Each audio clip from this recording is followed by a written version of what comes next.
Welcome back, artists. I'm glad you're with us at Art Playground with Mrs. Vaughn. This week we have an artist who is known as one who does expressionism. Expressionism means the artist wants to elicit a response from you, a very strong one, whether it be happy or sad or scared. They're trying to get you to react to their work. How do they do that? A couple of things. They use an artificial color palette. They use energetic brush strokes and exaggerated textures. Our artist this week is Edvard Munch, and he had a reason he needed to express all these things, and you will be learning about him in just a few minutes. Enjoy!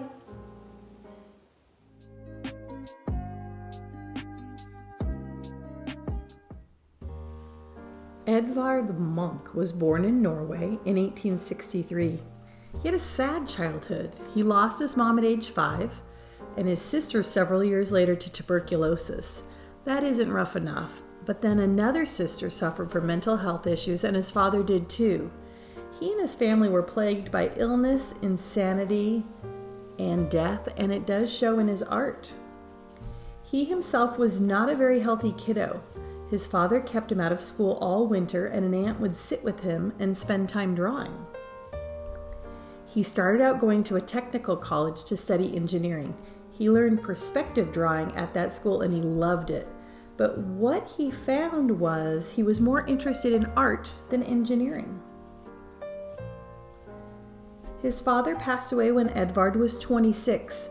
He made a lot of art after this event, but he started experiencing mental and health issues stemming from drinking too much. He started hearing voices, and he checked himself into a sanatorium, also known as a mental hospital, and recovered pretty well. Here's a quote from him. "For as long as I can remember, I have suffered from a deep feeling of anxiety which I have tried to stuff into my art." When he passed away after his 80th birthday, he did not leave his art to his family. Instead, he donated it to the government. Let's talk about the scream. This picture of the skeletal man clutching his head has become a famous image of pain and suffering. He made several versions of the scream, some in color, some in black and white. This one was the target of several high-profile art thefts. In 1994, it was stolen from the National Gallery, but was recovered several months later. This piece of art is going to be our inspiration for our project today.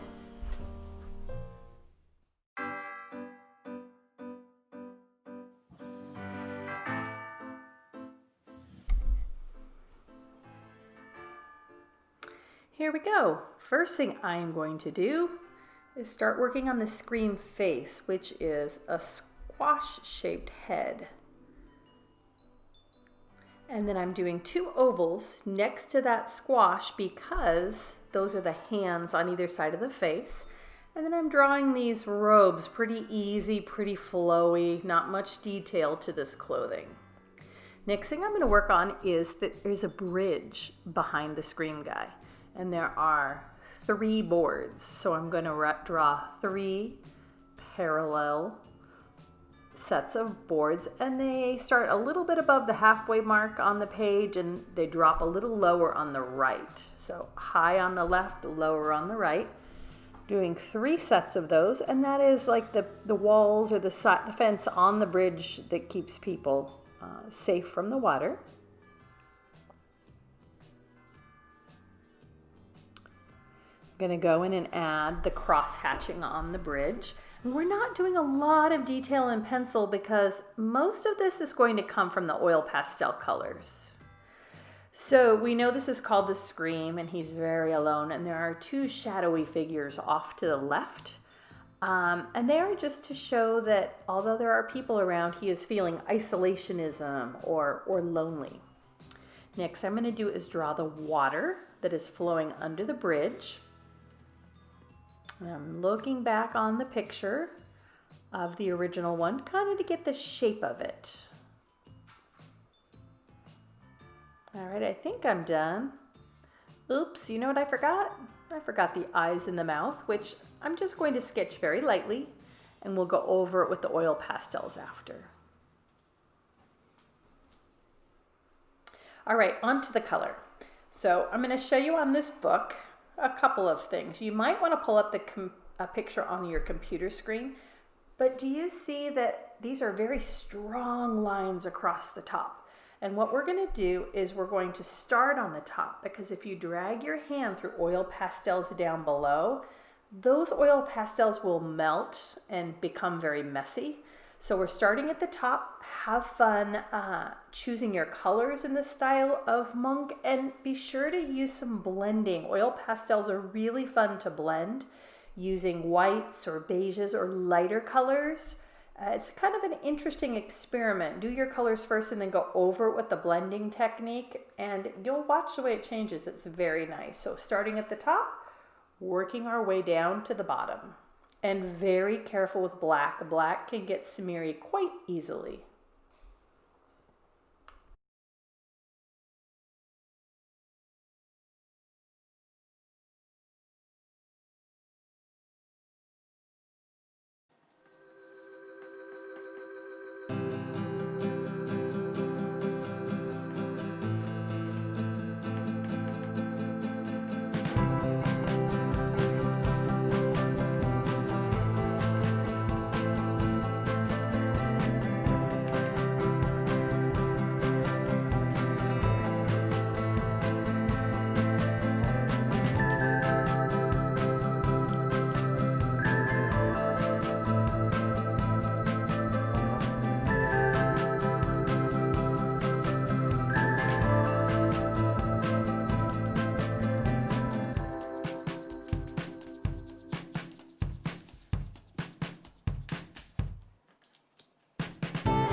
If you enjoyed what we did here today at Art Playground, please hit the red button to subscribe to our channel.